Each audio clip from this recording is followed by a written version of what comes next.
mereka mempunyai semangat atlet itu nggak bisa dikarbit. Ya. Tidak ada atlet karbitan. Ya.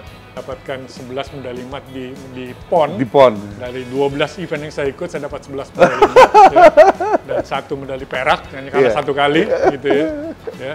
Hadiahnya apa? Itu bagaimana tuh sejarahnya? Sejak kapan tinggal di Amerika dan bagaimana bisa berlatih dan bisa pendidikan bisa sejalan? Tidak keluar keringat, tidak menangis. Ya. Karena nggak bisa tuh kita menangis atau gitu aja jadi viral terus jadi juara, nggak bisa. Nggak bisa. Nggak bisa. Kita harus ngikut pertandingan, harus mengalahkan lawan-lawannya.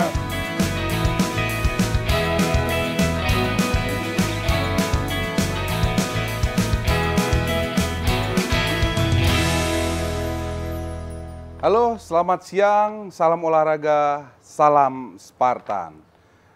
Kita kembali lagi di acara After the Games Komite Olimpiade Indonesia, di mana saya menggunakan kata Spartan. Kata Spartan adalah bagian dari pasukan-pasukan perang dari Yunani kuno yang mengedepankan nilai-nilai kedisiplinan, ketangguhan, keberanian yang tertuang juga di dalam nilai-nilai Olimpisme.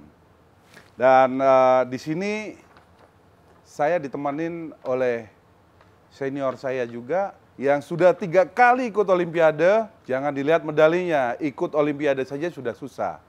Yaitu Brother Richard Sambera. Halo, apa kabar? Gimana? Halo, Bro Richard. Salam Spartan. Salam Spartan. Lagi sibuk apa ini sejauh ini? Ya biasa, kita kan sudah pasca prestasi ya istilahnya. Pasca prestasi. Ya. Jadi sekarang saya lebih banyak berkecimpung di dunia bisnis.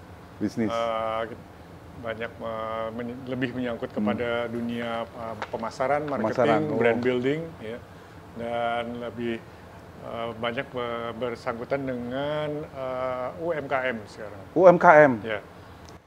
Ini teman-teman jarang sekali pasca jadi atlet ada pebisnis. Ini salah satunya senior kita, Denny Manusia Ikan, Richard Sambera ini memang sangat luar biasa.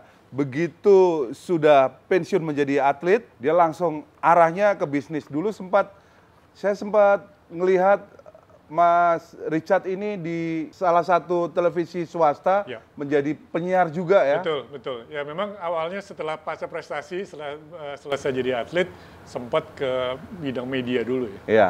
Kita berkecimpung di dunia media, salah satunya menjadi presenter olahraga di sebuah televisi, ya. Presenter tapi dunia media tapi tetap olahraga. Ya, jadi sesuatu yang menyenangkan yang saya lakukan di media. Setelah itu juga masih tetap setelah menjadi presenter di televisi, lalu pindah juga ke sebuah perusahaan media tetap ya, tapi itu medianya media cetak. Ya. Dan itu media cetak gaya hidup. Jadi masih tetap di media, dan setelah itu baru sekarang ke dunia marketing dan bisnis sendiri. Waktu itu juga sempat Bang Richard itu sempat jadi badan olahraga profesional ketua ya. Sempat itu juga kemarin World Beach Game yang itu tidak sempat terselenggara. Itu Mas Richard sebagai apa waktu itu? Ya, waktu itu juga badan olahraga profesional. Indonesia. Tapi sekarang udah dihilang ya? Sekarang sayangnya sudah dihapuskan ya badan tersebut. Tapi pada saat itu Badan Olahraga Profesional Indonesia itu yang bertanggung jawab atau yang menangani seluruh kegiatan olahraga profesional di Indonesia. Kegiatan olahraga kita itu termasuk yang amatir waktu itu. Ya. Yang berkaitan dengan Olimpiade segala macam dipandangnya masih amatir. Nah, yang olahraga yang profesional itu kayak yang mana sih? Yang liga sepak bola, liga bola voli, tinju profesional, MMA Pro, balap motor ya, itu juga masuknya. Jadi ada sisi lain dari olahraga selain olahraga yang kita berkecimpung sehari-hari lah. Gitu. Itu yang profesional. Nah, itu saya diminta pada saat itu. Setelah itu menjadi gelarnya Deputi Operasi ya. Deputi Operasi di dalam World Beach Game itu ya? World Beach Game ya. Kita waktu itu berencana mengadakan istilahnya pekan olahraga multi. Iya, multi. Pantai. Yang berkaitan dengan olahraga pantai. Oke. Perairan dan pantai. Perairan dan yang pantai. Yang tadi sedianya akan diselenggarakan di Bali ya. Luar biasa, saya ngelihat Bang Richard ini waktu Asian Games ikut terlibat. Terus World Beach Games ikut terlibat. Dan saat ini rekan-rekan Bang Richard ini juga salah satu wakil bendahara di Komite Olimpiade Indonesia. Kenapa selalu terlibat ya? Kita mengetahui bahwa Bang Richard ini selain berprestasi di berbagai macam multi event, juga mengenyam pendidikan di Amerika. Nah, saya ingin tahu nih Bang Richard. Bang Richard ini kan dulu berlatih, terus juga sekolah di Amerika. Ya, betul. Ya. Itu bagaimana tuh sejarahnya? Sejak kapan tinggal di Amerika dan bagaimana bisa berlatih dan pendidikan bisa sejalan? Ya.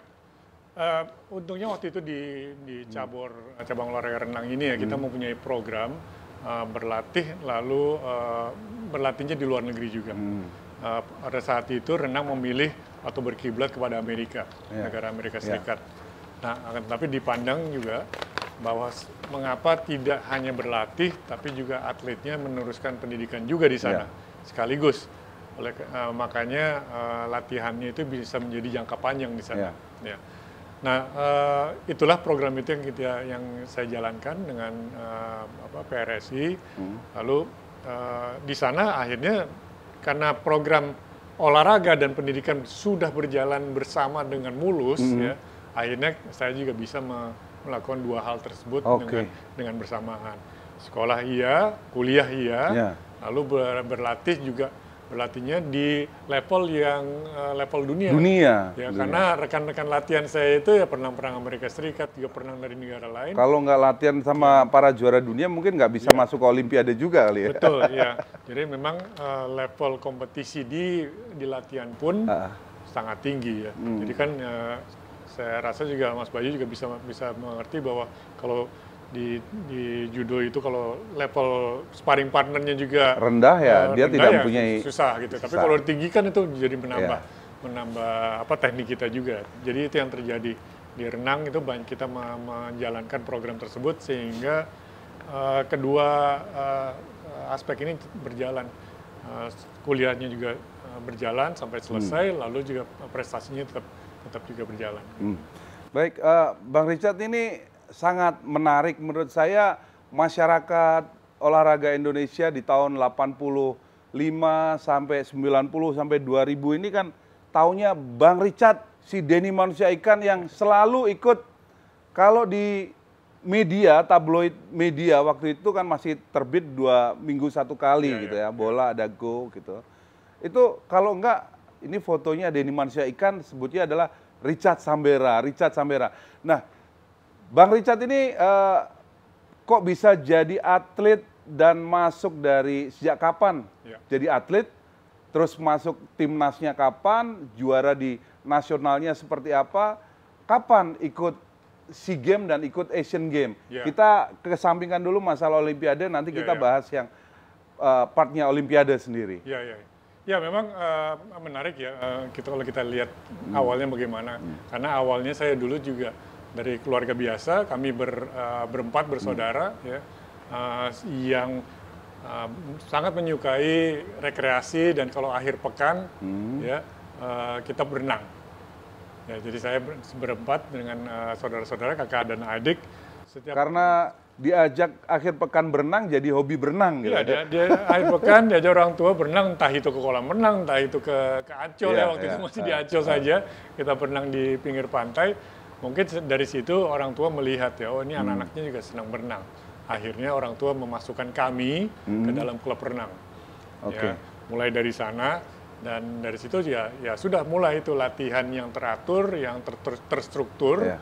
Sehingga kami mulai mengikuti pertandingan-pertandingan. Jadi mulai Bang Richard mulai ikut level nasional dan ikut pertama SEA Games itu tahun berapa? Nah dari situ saya mulai ikut pertandingan level daerah dulu ya, DKI dulu. nasional. Nah, kalau ditanya level nasional itu kemungkinan tahun 86 kali ya. 86. 85, 86. Ya. Tetapi tahun 82 saya sudah masuk tim junior Indonesia, tim junior. mengikuti kejuaraan Asia Tenggara dan berhasil meraih medali perak ya di nomor 50 meter gaya. 82 itu usia berapa? 82 itu kelas 5 SD.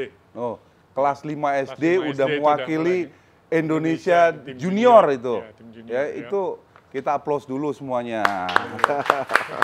Kelas 5. Ya. Kelas 5 SD. Itu expose pertama ke tim NAS ya. Ya. Itu masih junior ya. Ya. Nah, dari situ berkembang terus sampai pertama kali ikut atau masuk ke tim SEA Games. Itu SEA Games 87 di Jakarta. Ya. Jadi kebetulan SEA Games itu terselenggarakan di Jakarta, saya ikut masuk, tapi masih anggota tim estafet. 82 udah ikut junior, lo udah lahir belum? Hah? Belum. 87 udah? Belum. Ini pada belum lahir semua teman-teman kita ini. Ini sangat luar biasa untuk perjuangannya Bang Richard ini. Terus di 87 itu langsung dapat medali emas atau bagaimana, Bang? Belum. 87 tadi saya katakan bahwa masih anggota tim estafet dulu. Estafet. Dengan senior kita, senior. almarhum ya. Lukman Yoda, dengan Gerald HP Item, ya, dengan saudaranya juga John D. Item. Ya. Nah, belum meraih medali emas, kita hanya meraih medali perunggu kalau salah di sana, perak atau perunggu, ya. Dan itu juga masih tim estafet, baru SEA Games berikutnya. Berarti 89 di 89 Kuala Lumpur. Ya. 91 Manila ya. 91 Manila betul. Ya. 89 Kuala Lumpur baru meraih medali emas nomor 100 meter gaya bebas. Tapi kan saya lihat Bang Richard ini 3 kali ikut Olimpiade, ya. 87 ikut di Jakarta. Betul. Terus 88, betul. Bagaimana itu bisa dapat tiket? Ya. Begitu mudah? Ya, karena 87 itu masih ke kelas 2 SMA kalau nggak salah. Kelas 2 ya. SMA. Itu merupakan, saya sudah mulai berhasil mengarahkan senior-senior. Oh. Ya, senior-senior yang sudah lebih dulu ya. 2 SMA udah ngalahin para senior. Senior. Prestasinya nggak ada bedanya. Iya kan kita mau gitu kan. Iya, betul. Waktu itu ya. Belum mulai mengarahkan senior-senior kita. Ya. Pas 87 juga itu prestasi naik terus di kejuaraan nasional, akhirnya juga berhasil mengalahkan senior yang di atas. Akhirnya hanya saya yang kepilih untuk ke Olimpiade di tahun 88 itu. Di Seoul. Di Seoul, Korea Selatan. Waktu itu yang juara hanya baru 1 ya. Senior kita Tiga Sri Kandi ya? Ya, betul. Ya. Jadi itu 88 Seoul itu medali perak. Medali Olimpiade Indonesia pertama kali dalam sejarah. Dari mulai kita 52 baru dapat tahun 88 di Seoul. Waduh, waktu yang luar biasa panjang. Terus kalau di dalam catatan prestasi dari Bang Richard ini, berapa kali ikut SEA Games, berapa kali ikut Asian Games? Kalau ditanya SEA Games kemungkinan ada 11 atau 12 kali ya. 11 sampai 12 kali. SEA Games, ya. 11 sampai 12 kali ikut kali. Games, ya. Berarti kali 2. Ya. 22 tahun. 2 tahun. Pengabdiannya di SEA Games. Kalau Asian Games? Asian Games 3 kali juga.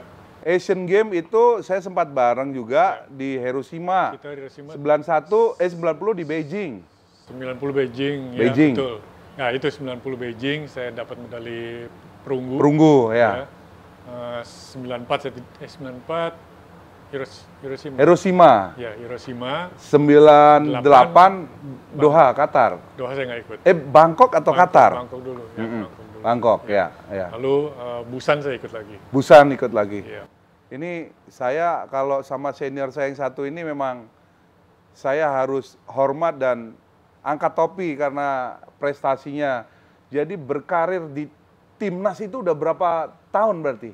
Ya, kalau ngelihat SEA Games aja udah 22 tahun. Ya, mungkin sekitar 3 dekade kali ya, 30 tahun. 30 tahun pengabdiannya untuk olahraga, tapi tetap sekolahnya bisa berkelanjutan. Nah, saya ingin tahu nih Bang Richard, selain tadi 88 berarti 96 Olimpiade. 96. Terus tahun 2000 ya. Tahun 2000 betul. Di 8 Seoul, Atlanta sama dan Sydney betul, ya. Ya. Waktu itu loncat satu kali yang di loncat di ya. Barcelona. Itu kenapa itu bisa loncat? Ya, ini ada catatan tersendiri. 92 itu saya sedang mempersiapkan diri berangkat ke Barcelona. Tapi 2 bulan sebelum berangkat, pelatih saya di Amerika. Persiapan di Amerika kan masih kembali kuliah di sana. Ya. Lalu tiba-tiba saya dapat telepon bahwa pelatih saya meninggal di Jakarta. Oke. Ya. Jadi almarhum kena serangan jantung meninggal, itu suatu hal yang sangat memukul diri ya. Itu secara atlet memang psikologi langsung kena itu ya? Langsung, karena pertama saya nggak bisa hadir juga di Jakarta ya. Jadi saya hanya di Amerika, jadi saya pikir waduh ini satu hal yang terpukul dan saya langsung hilang konsentrasi. Okay.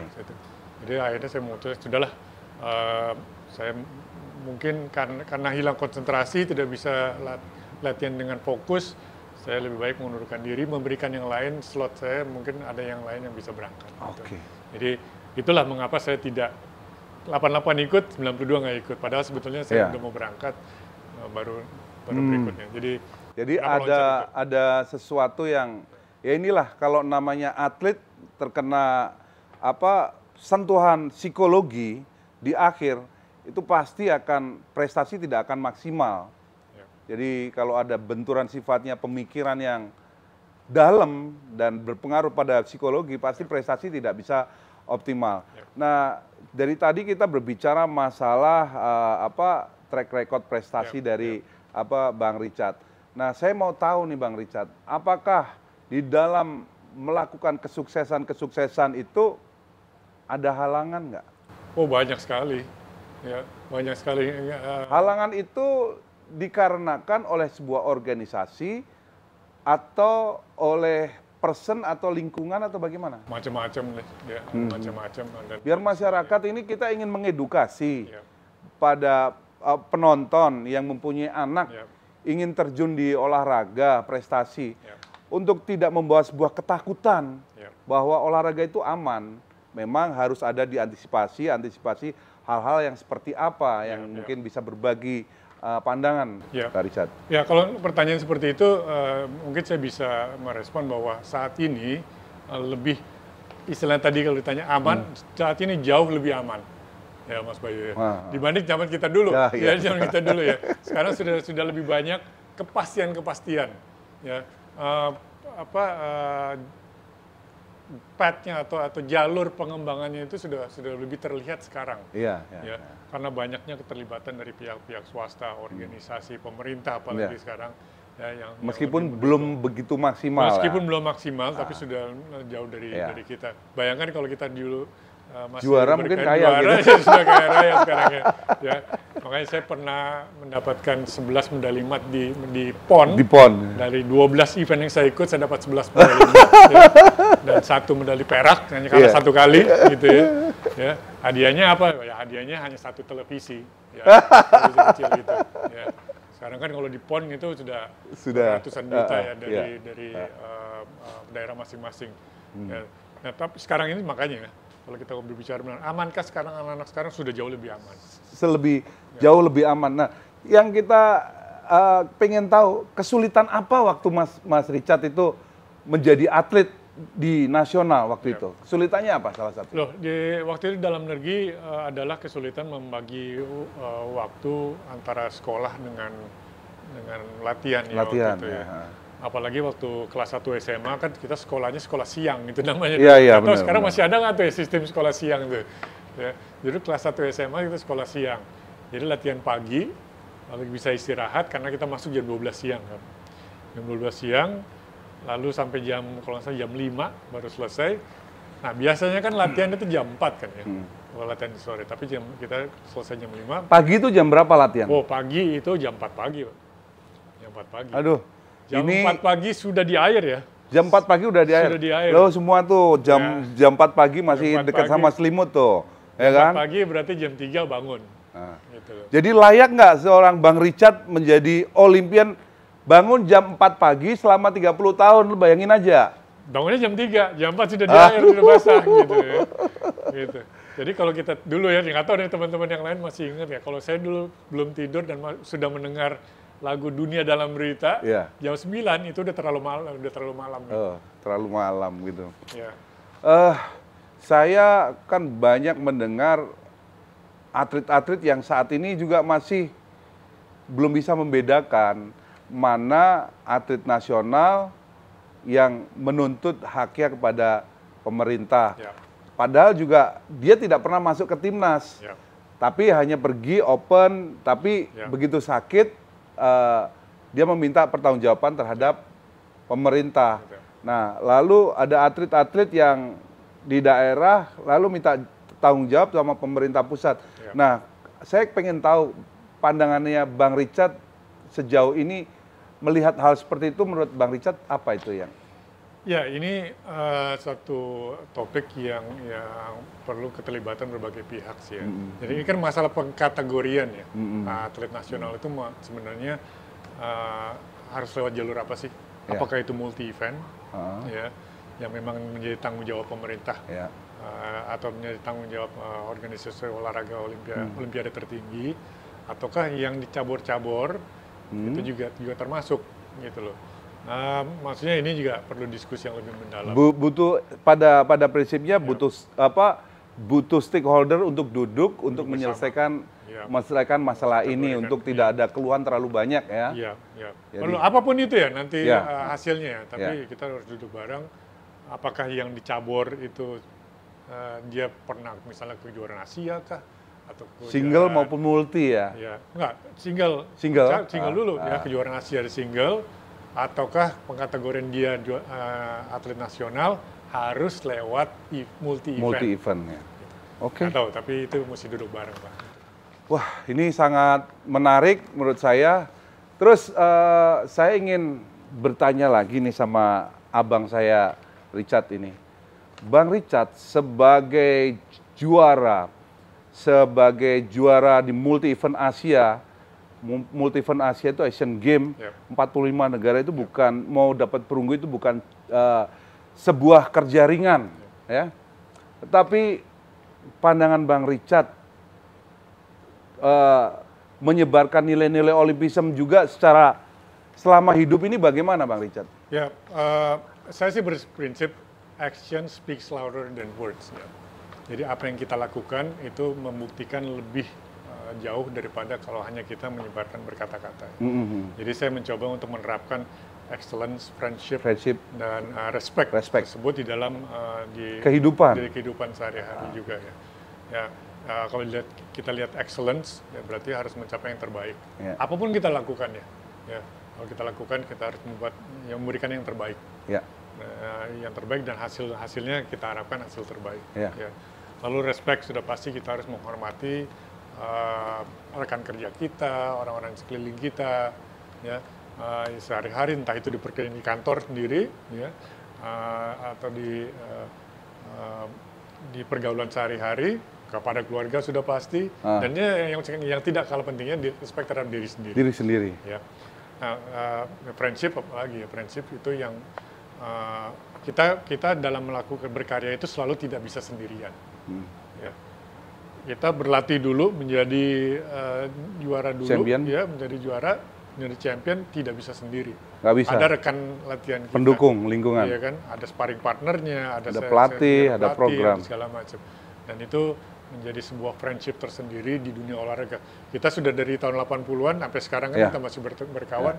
That's the friendship yang kita menunjukkan kita sama-sama respect kita. Respect, friendship, apapun meskipun kita mempunyai pandangan yang berbeda di berbagai ada aspek lain, tapi nggak apa-apa itu nggak masalah. Yang penting friendship dan respectnya tetap di sana. Gitu. Oke, itu saya itu pernah berselisih paham juga sama abang saya. Tapi ya itu masa lalu. Tapi kalau kita selalu memegang nilai-nilai Olimpisme, friendship, respect, kalau kita bisa menelurkan itu dalam kehidupan kita sehari-hari, pasti kita menjadi manusia yang excellent. Manusia excellent kan tidak harus Olimpian saja. Betul. Siapa saja yang mau terlibat melakukan itu ya, dia sudah menjalankan nilai-nilai Olimpisme itu sendiri, Bang Richard ya. Jadi di mana saja bisa diaplikasikan semangat ini untuk menjadi yang terbaik di kehidupan kita masing-masing. Bang Richard, selesai kita ngomong masalah nilai-nilai Olimpisme yang sudah Bang Richard lakukan di dalam kehidupan sehari-hari itu, saya lupa tadi mau nanya. Di sekian banyak 30 tahun ini, kesan apa yang paling terngiang-ngiang di pikiran Bang Richard di dalam meraih sebuah prestasi itu? Di dalam latihannya maupun di dalam kompetisi? Ya, wah, kalau ditanya kesan sih pasti mungkin saya bisa kerucutkan ke yang ini ya. Tidak ada hasil yang instan. Ya, semuanya harus melewati proses. Ya. Ya. Latihan kita harus bertahun-tahun. Ya. Bayu juga latihan untuk menjadi juara juga bertahun-tahun. Ya. Dan itu yang mesti dipahami oleh masyarakat sekarang. Dengan era sosial media ini, orang tuh kebanyakan hanya melihat yang suksesnya saja. Suksesnya saja. Oh enak ya kalau udah sukses, sudah juara udah enak ya. Iya. Ya mereka tidak melihat yang tadi saya bangun jam 3 pagi, ya, yang saya naik sepeda ke latihan dingin-dingin jam 3:30 pagi, jam 4 pagi sebelum jam 4 sudah sampai di kolam, saya pasang tali lintasannya sendiri, ya, masuk ke latihan di air yang dingin-dingin. Itu nggak banyak yang lihat, apalagi dulu belum ada sosial media ya. Mungkin kalau ada sosial media saya bisa saya pasang gitu. Tapi kan sosial media saat ini kalau kita tidak bijak ini juga akan berdampak negatif terhadap para atlet ini. Betul. Dengan adanya sosial media sekarang ini, ya yang kita lakukan ini kan nanti akan disebarkan di sosial media. Sebetulnya banyak positifnya. Akan tetapi kita harus bijak dan tahu bagaimana cara memanfaatkannya supaya menjadi hal yang positif, gitu ya. Di samping hanya kita melihat yang enak-enak saja, yang juara-juaranya saja, tapi juga kita bisa mengkomunikasikan bahwa ada loh ini perjuangan atau pengorbanannya di awalnya. Tidak semua juara siapapun itu ya banyak fansnya pemain bulu tangkis lah, tim sepak bola, itu pasti ada latihannya, ada pengorbanannya, ada yang nggak enaknya, gitu, nggak ada yang instan. Pada prinsipnya mencapai panggung tertinggi di dalam sebuah prestasi tidak ada yang instan, ya, tidak keluar keringat, tidak menangis. Ya. Karena kita nggak bisa tuh kita menangis atau gitu aja jadi viral terus jadi juara, nggak bisa. Nggak bisa. Kita harus ngikut pertandingan, harus mengalahkan lawan-lawannya. Ya, belum persaingan teman sendiri. Belum teman sendiri. Ya. Hanya mengandalkan viralitas nggak bisa. Betul. Jadi jangan hanya viral, tapi buktikan faktanya di lapangan bahwa Anda layak menjadi seorang juara. Ya. Itu cukup panjang. Cukup panjang sangat ceritanya. Sangat panjang. Ya. Terus ini mungkin pertanyaan terakhir, ini kan sudah 8 SKS sama abang saya tercinta ini. Bang Richard ini kan, saya dari dulu sebelum saya naik kan Bang Richard dulu yang naik ini. Saya ngelihat di media nih, saya harus sama seperti Bang Richard. Karena prestasinya memenuhi media waktu itu, saya harus sama dengan Bang Richard. Nah, Bang Richard, ada kekurangan dalam diri Anda sendiri nggak untuk Anda mengalahkan sehingga Anda menjadi seorang juara? Oh banyak lah, banyak. Kita setiap hari harus menyadari itu. Ya. Mungkin saya bisa berlatih lebih keras waktu itu, mungkin bisa lebih berani waktu itu, ya. Mungkin bisa lebih berkomunikasi dengan pelatih dan sparring partner lebih baik sehingga hasilnya lebih bagus, ya. Mungkin bisa lebih banyak. Kekurangan pasti banyak, pasti ada kekurangan. Jadi ada kekurangan itu kan harus dikalahkan. Kayak saya nih ya, saya ini kan penderita epilepsi. Ya. Jadi kan saya harus mengalahkan diri saya, dan saya harus meneruskan program latihan. Ya. Yang sebelum saya lupa nih, Bang Richard waktu zaman dulu sudah melakukan program latihan itu dengan program periodisasi jangka panjang atau masih parsial pola lama? Sudah. Saya rasa waktu itu saya berdiskusi dengan almarhum pelatih saya, beliau itu sudah menarik garis ya. Sebetulnya pada saat ingat yang saya bilang tahun 82 itu ya, pada saat junior, beliau itu juga memang sudah memvisikan saya menggantikan si senior almarhum Lukman Nioda itu dulu, meskipun saya masih SD waktu itu. Ya. Jadi itu kan memang program jangka panjangnya. Ya. Dan itu terjadi pada saat terjadi di berapa terjadi 6 tahun setelah itu. Setelah itu ya. Memang tidak instan langsung jadi, tapi dibentuk, dibikin, dilatih sampai 6-7 tahun kemudian memang itu terjadi. Jadi ya kembali lagi ke yang tadi kita bicarakan, tidak ada yang instan, harus melewati program periodisasi jangka panjang.